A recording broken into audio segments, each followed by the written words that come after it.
तारीख 24 नवंबर 2024। समय सुबह 7:30 बजे। जब सुबह आधे से ज्यादा लोग सोए हुए थे, उस वक्त अचानक से संभल में एक हिंसा आहट देती है और सामने आता है रोंगटे खड़े कर देने वाला बवाल कोई ऐसा वैसा नहीं, बल्कि जमा मस्जिद के सर्वे पर हुए बवाल ने इस समय लोगों को सोचने पर मजबूर कर दिया। आखिर ऐसा हुआ क्यों? एक सर्वे ने पूरे संभल को झकझोर कर रख दिया। दरअसल ये सारा मामला शुरू होता है एक याचिका से। संभल जिले की शाही जामा मस्जिद को हिंदू पक्ष की ओर से अदालत में हरिहर मंदिर बताते हुए याचिका डाली गई थी, जिसके बाद मस्जिद के सर्वे के आदेश कोर्ट की ओर से दिए जाते हैं। पहले 19 नवंबर की रात सर्वे टीम मस्जिद में पहुंचती है, फिर 24 नवंबर यानी रविवार को एक बार फिर से टीम सर्वे के लिए आती है, जिस दौरान भारी पुलिस बल तैनात किया जाता है। लेकिन हिंसा भड़कती है और ऐसी भड़कती है कि पुलिस पर भी हमला हो जाता है। एसपी समेत कई पुलिस वाले घायल हो जाते हैं। पुलिस को पहले आंसू गैस की गोले दागने पड़ते हैं, फिर लाठी चार्ज करना पड़ता है और आखिर में जवाबी कार्रवाई करते हुए फायरिंग भी की जाती है, जिसमें 4 लोगों की मौत हो जाती है। संभल में हिंसा भड़काने के लिए सांसद जियाउर रहमान बर्क और विधायक के बेटे सोहेल इकबाल के खिलाफ केस दर्ज हो गया है और पुलिस ने हिंसा से जुड़े आरोपियों में 15 लोगों को गिरफ्तार कर लिया है। बवाल के बाद प्रशासन ने कई तरह की पाबंदियां लगाई हैं, जिसमें इंटरनेट सेवा और 12वीं तक के सभी स्कूलों को बंद करने के आदेश दिए गए हैं। वहीं इस मामले पर डीएम डॉक्टर राजेंद्र पेंसिया ने जानकारी देते हुए बताया कि 30 नवंबर तक जिले में भारी व्यक्ति के प्रवेश पर रोक लगा दी गई है और क्या कुछ कहा, सुनिए। संभल में नेट बंद होने की आशंका बताई जा रही, क्या निर्देश है सर? 24 घंटे के लिए इंटरनेट बंद करने की हमने रिक्वेस्ट की थी, जिसे शासन द्वारा मान लिया गया। केवल संभल तहसील में 24 घंटे के लिए इंटरनेट बंद किया। तो सर आदेश कर दिए गए सर नेट बंद करने के लिए? हाँ, केवल 24 घंटे के लिए संभल तहसील के लिए आदेश। पुलिस द्वारा वहां पे टीयर स्मोक म्यूनिशन फायर किया गया। पुलिस द्वारा पहले बताया भी गया कि ये नाजायज मजमा है। मेरे स्वयं द्वारा बताया गया 3 बार कि आपका नजमा नाजायज है, आप लोग यहाँ से चले जाएं। उसके बाद टीयर स्मोक भी फायर किए गए और पैलेट गन्स भी हैं, वो भी फायर की गई हैं। आप कई जगह वीडियो के अंदर वायरल भी हो रहा है कि पुलिस द्वारा फायरिंग की गई।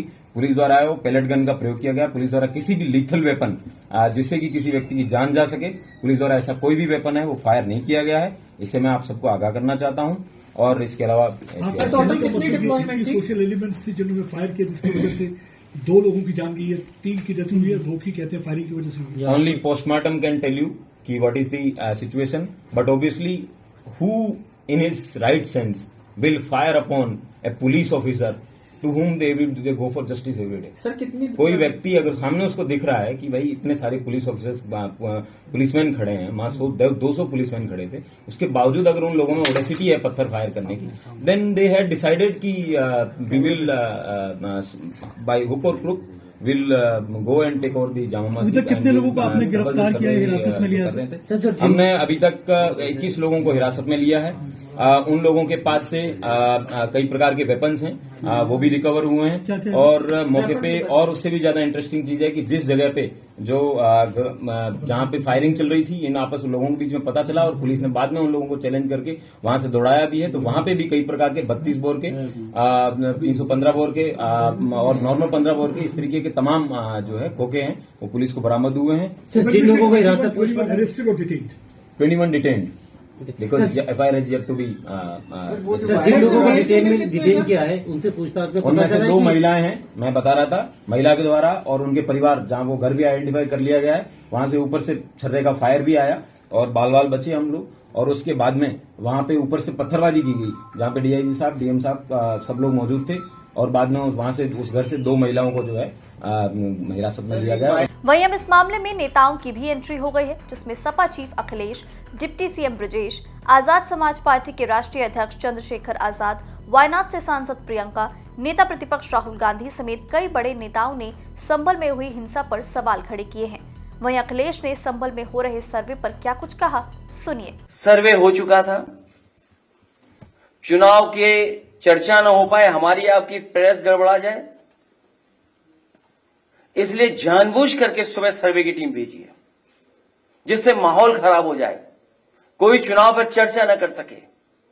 और जो जानकारी मिल रही है उसमें जानकारी है कि कई लोगों को चोट पहुंची है, कई लोग घायल हैं और एक नौजवान नईम उसकी जान चली गई है।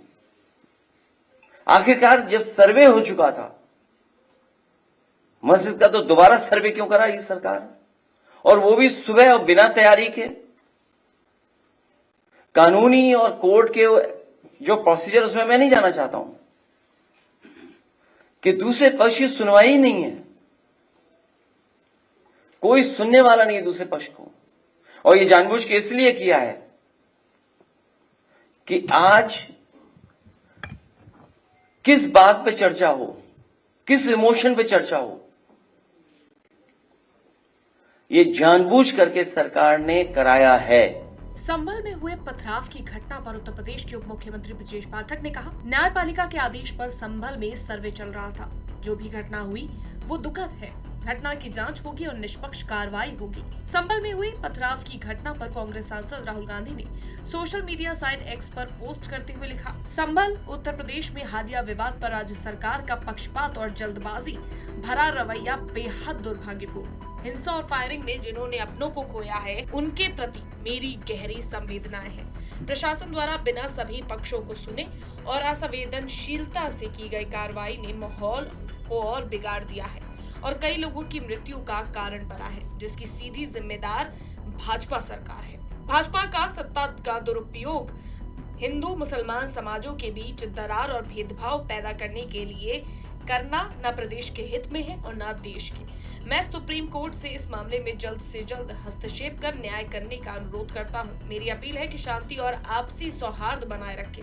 हम सबको एक साथ जुड़कर ये सुनिश्चित करना है कि भारत सांप्रदायिकता और नफरत नहीं, एकता और संविधान के रास्ते पर आगे बढ़े। संभल में हुई पथराव की घटना पर भी आजाद पार्टी के अध्यक्ष चंद्रशेखर आजाद ने सोशल मीडिया साइट एक्स पर पोस्ट करते हुए लिखा है कि सरकारी गोलियां बहुजनों पर सीधे चलती है। ये कोई मिथक नहीं बल्कि एक कटु सत्य है जिसे हमसे बेहतर कोई नहीं समझ सकता। चाहे वो SC/ST आंदोलन हो, किसान आंदोलन हो या CAA विरोधी आंदोलन, हर बार सरकार के इशारे पर पुलिस ने निहत्थे आंदोलनकारियों पर सीधी गोली चलाकर हमारे लोगों की जान ली है। आज संभल में हुई हिंसा में 3 मुसलमानों की जान गई। इस घटना में कई पुलिसकर्मी भी घायल हुए। मैं जल्द ही घायल पुलिसकर्मियों से मिलकर इस हिंसा की सच्चाई देश के सामने लाने का प्रयास करूंगा। साथ ही मैं पुलिसकर्मियों को ये याद दिलाना चाहूंगा कि उनकी वर्दी संविधान ने दी है और उन्हें संविधान का ही पालन करना चाहिए, ना कि किसी ऊपरी आदेश का। कल मैं संभल जाऊंगा और इस हिंसा में मारे गए लोगों के परिजनों से मुलाकात करूंगा। हम अपने पीड़ित परिवारों को अकेला नहीं छोड़ेंगे। आगामी संसद सत्र में मैं सरकार की आंखों में आग डालकर कहूंगा कि हमारे लोगों की जान इतनी सस्ती नहीं। साथ ही मैं संभल के नागरिकों से अपील करता हूं कि शांति बनाए रखें। हिंसा किसी समस्या का समाधान नहीं है। हम अपनी लड़ाई लोकतांत्रिक और शांतिपूर्ण तरीके से जारी रखेंगे।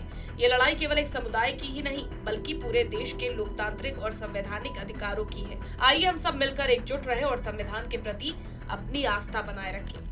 वहीं वायनाड की सांसद Priyanka Gandhi social site x पर पोस्ट करते हुए लिखती है, संभल उत्तर प्रदेश में अचानक उठे विवाद को लेकर राज्य सरकार का रवैया बेहद दुर्भाग्यपूर्ण है।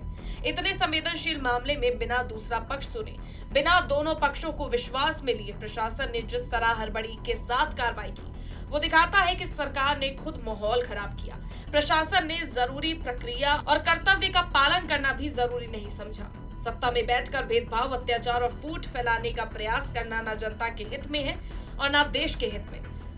माननीय सुप्रीम कोर्ट को इस मामले का संज्ञान लेकर न्याय करना चाहिए। प्रदेश की जनता से मेरी अपील है कि हर हाल में शांति बनाए रखें। निस्संदेह जो अभी तक 4 डेथ कंफर्म हुई हैं, चारों का पोस्टमार्टम भी हो चुका है और पोस्टमार्टम की रिपोर्ट में प्रथम दृष्टया देशी बंदूक से जो कारतूस इस्तेमाल होते हैं उससे लगने की बात है। तो इसमें हम इसकी पड़ताल भी आगे होगी।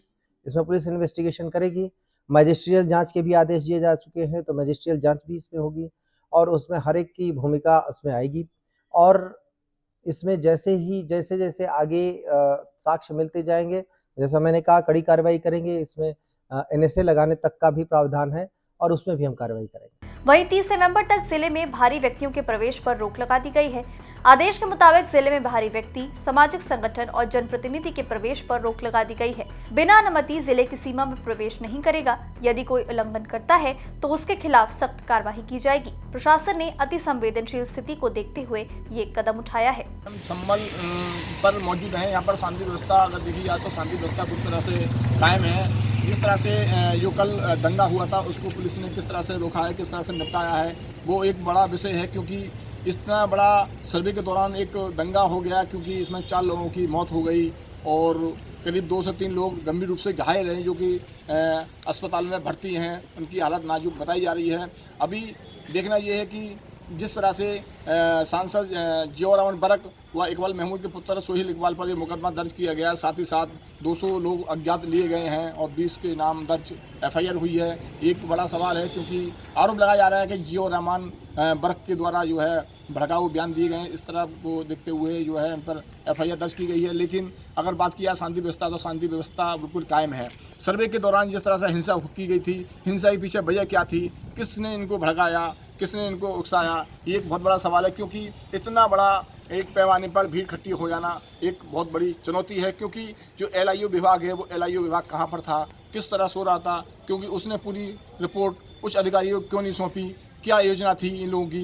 क्योंकि जिस तरह से सुबह में अचानक ही जो लोग आए थे सर्वे करने के लिए, वो अचानक सर्वे करने के लिए किस तरह से आए, क्योंकि सर्वे एक बार हो चुका था 19 तारीख के लिए, और सर्वे जब 19 तारीख को हो चुका था तो फिर दोबारा से पुनः सर्वे क्यों किया गया था, ये समुदाय का आरोप है। लेकिन इतनी बड़ी हिंसा हो गई, 4 लोगों की मौत हो गई, कई लोग घायल हैं, ये बहुत बड़ा सवाल है। अब देखना ये है कि आखिरकार उच्च अधिकारी मौके पर हैं, जिले के जिलाधिकारी DM कप्तान के साथ और भी जो उच्च अधिकारी वो मौके पर हैं, और शांति व्यवस्था बनी हुई है। वो 24 घंटे के लिए इंटरनेट सेवा बिल्कुल बंद कर दी गई हैं, स्कूल कॉलेज भी बंद कर दिए गए हैं, और जो राजनीतिक दल के नेता हैं, प्रतिनिधि हैं, वो उनको भी आने जाने के लिए संभल में बुरी तरह से रोक लगा दी गई है। किसी प्रकार की कोई भी राजनीति ना हो, उसको लेकर पुलिस प्रशासन अलर्ट है। कैमरामैन आकिब अलवी के साथ रहीस अलवी, GMT न्यूज़ संभल।